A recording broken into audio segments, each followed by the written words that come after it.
नमस्ते दोस्तों, कैसे हैं आप लोग। आशा करता हूं सब ठीक होंगे, स्वस्थ होंगे और मस्त होंगे। तो आज हम बात करेंगे थ्री इडियट मूवी जो निकला था और हम लोग पूरा देखें और पूरा ज्ञान उससे लिए हैं कि कैसे साइंटिस्ट बनता है, कैसे पढ़ाई किया जाता है और कैसे हर कुछ कैसे एजुकेशन सिस्टम में पैर रखते हैं। तो पूरा तरीके से वो मूवी में हम लोग सीखें।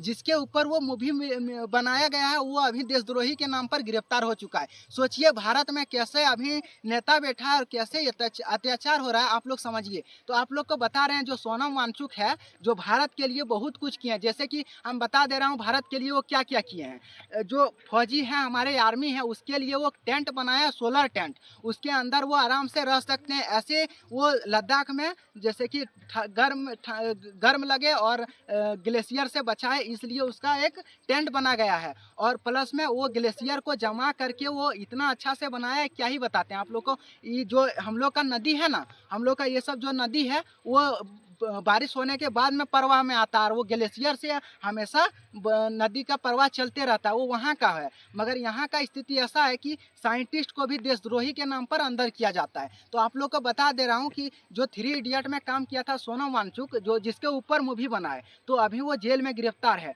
क्योंकि वो देशद्रोही के नाम पर उसको अंदर किया गया है। तो जिसके प्रेरित में पूरा भारत बच्चा शिक्षा पे प्रतीत हुए हैं, जो देख देख के इतना अच्छा से ग्रोथ कर रहे थे, टेक्निक ला रहे थे, उसको अभी लद्दाख के कुछ वो मांग किए थे, उसमें देशद्रोही के नाम पर उसको अंदर किया गया है। जैसे कि बता देते हैं कि लद्दाख के लिए वो प्रदूषण मुक्त चाहते थे कि प्रदूषण ना हो, और वो इसीलिए वो उसको देशद्रोही के नाम पर सरकार यहाँ गिरफ्तार कर लिए हैं। तो आप लोग बताइए कि भारत में ऐसा अगर चलते रहा तो साइंटिस्ट कहाँ जाएगा और यहाँ का क्या सिस्टम रहेगा। यहाँ तो पूरी तरीके से बर्बाद हो जाएगा। भारत एक ऐसा देश है कि किसी भी देश का किसी कंट्री को भी वो जैसे कि टक्कर दे सकता है, मगर यहाँ अभी साइंटिस्ट को भी अंदर ले रहा है और देशद्रोही घोषित कर रहा है। सोचिए अब्दुल कलाम जैसा देश में हम लोग का ऐसा हो रहा है, साइंटिस्ट को अंदर ले रहा है। और बताइए अगर कोई दूसरा कंट्री में क्या होता है कि अगर कोई अंतरिक्ष में कोई रॉकेट जाता है तो फिर वापस नहीं आता है,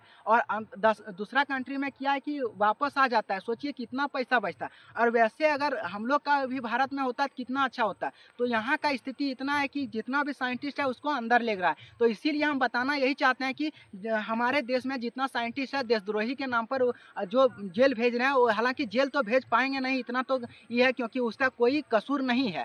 तो इसीलिए आप लोग को बता रहा हूँ कि थोड़ा सा सोनम वांगचुक को सपोर्ट करें, और भारत में एक ऐसा साइंटिस्ट को हम लोग खोना नहीं चाहते हैं। इसीलिए इसी में हम बताना चाहते हैं कि उसका सपोर्ट करें, और वो देशद्रोही तो नहीं है। आप लोग उसका जो जब उसके ऊपर थ्री इडियट मूवी बन सकता है, सोचिए वो कितना साइंटिस्ट, कितना मेंटलिटी उसका साफ है, और उसको देशद्रोही के नाम पर अंदर किया गया है। तो इसी पे आप लोग चर्चा कीजिए कि नहीं वैसा होना चाहिए। तो इसी के बाद पे हम वीडियो को समाप्त करते हैं, मिलते हैं अगले वीडियो में।